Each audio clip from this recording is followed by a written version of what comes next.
Hey everybody, it wouldn't be a day if I didn't do a quick video for you. Sorry about the frequency of these lately, it's just I've had a lot to say, I think. Uh, so I wanted to quickly talk a little bit about this series. I don't have the first three, but I just finished issue number 7 of Scout. So 4, 5, 6, and 7 I've read. And I just wanted to talk about this a bit and hopefully get other people interested in it.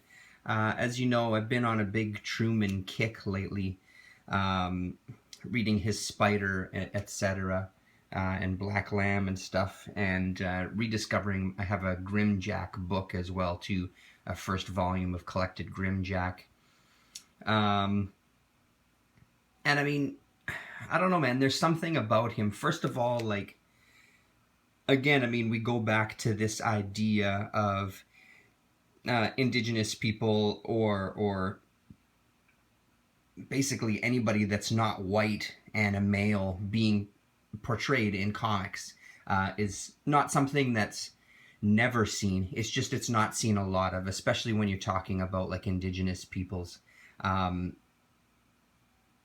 So this is it's a sci-fi story set in kind of a not so much post-apocalyptic, but a world of the future back when this was written anyway. I believe it takes place in 1999, and this series is from 86, I think, was the year of this newest issue that I just read, or latest issue that I just read. Yeah, May 1986 was this one, so I guess it started about 84, 85.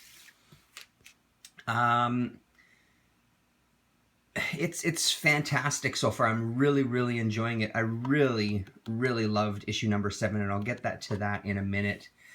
So basically, I'm coming in kind of mid-arc with this story, and I mean, the first thing I'm greeted with is that Scout has just come out of a sweat lodge and has taken some peyote and is now going to hunt monsters, and he has names for all of these monsters.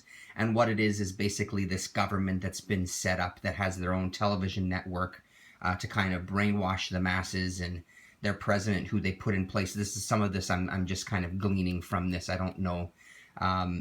They've placed a president in the position, and he's kind of being run by his right-hand man, so to speak. So it's more the right-hand man that seems to have the power. So that's kind of like where I got into it, and just kind of read it and kind of caught up and enjoyed it enough. And as it went on, I enjoyed it a little more.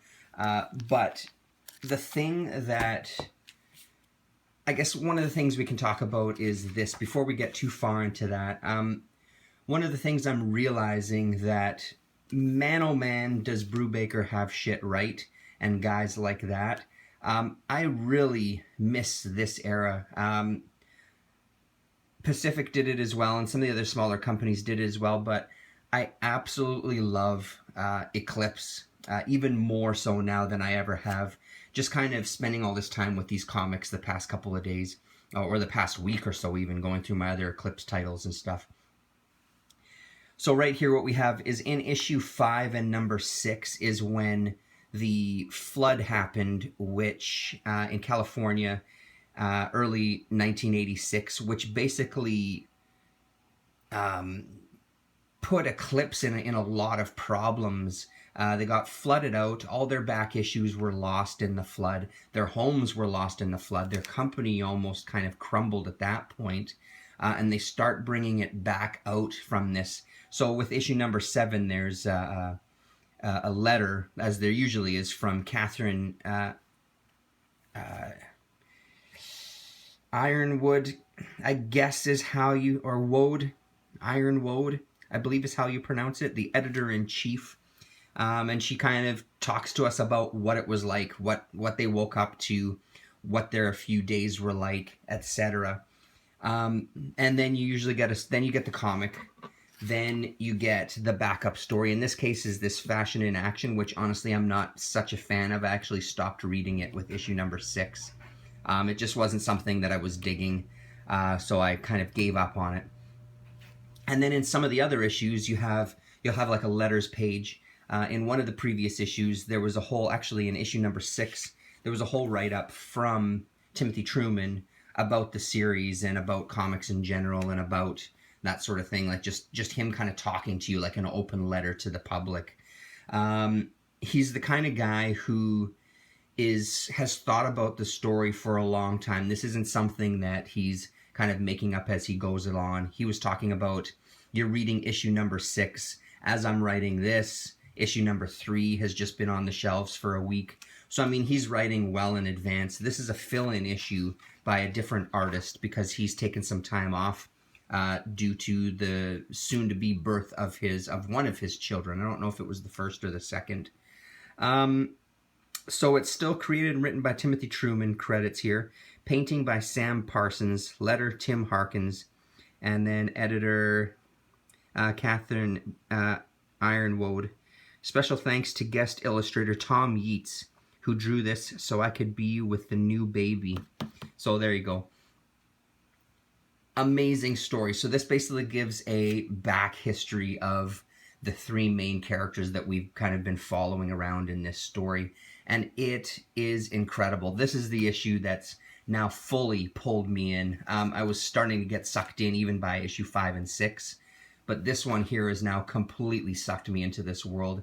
It's an incredible backstory. One of the reasons it's so incredible is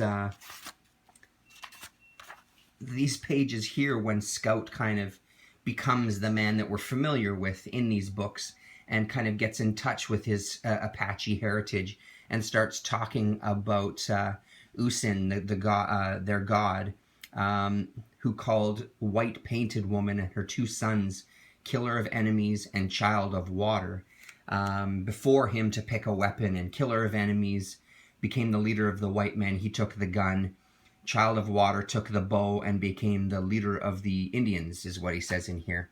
And that's how we got to be different, they say. So I read that passage and did a little bit of research on the internet and read a little more about White Painted Woman and a little bit more about Usin. And it's clear that Truman has done some research. And I think that there's a nice article in one of the War Shaman books, too, which I'm curious to read now, too.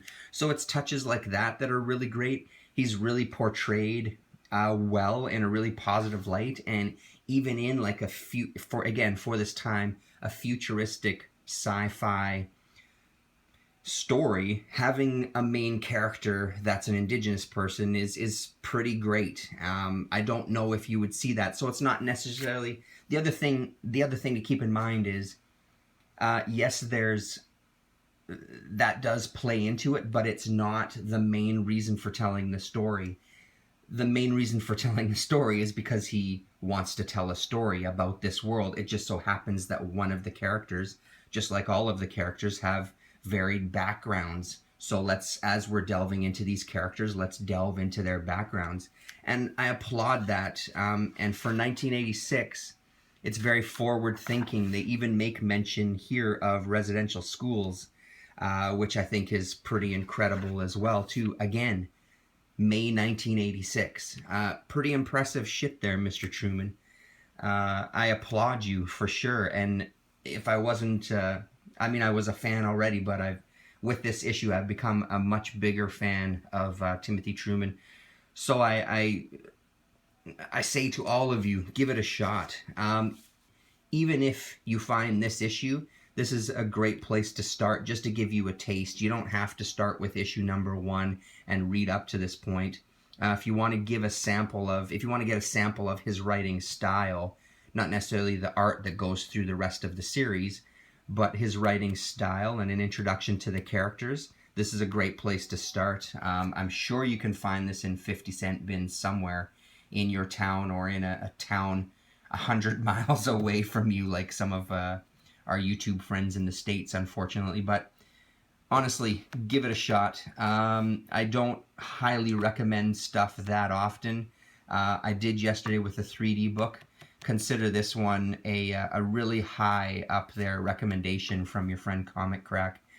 Scout from Eclipse, issue number 7. Give it a shot and get into some Truman. Thanks very much for watching, and we'll talk to you.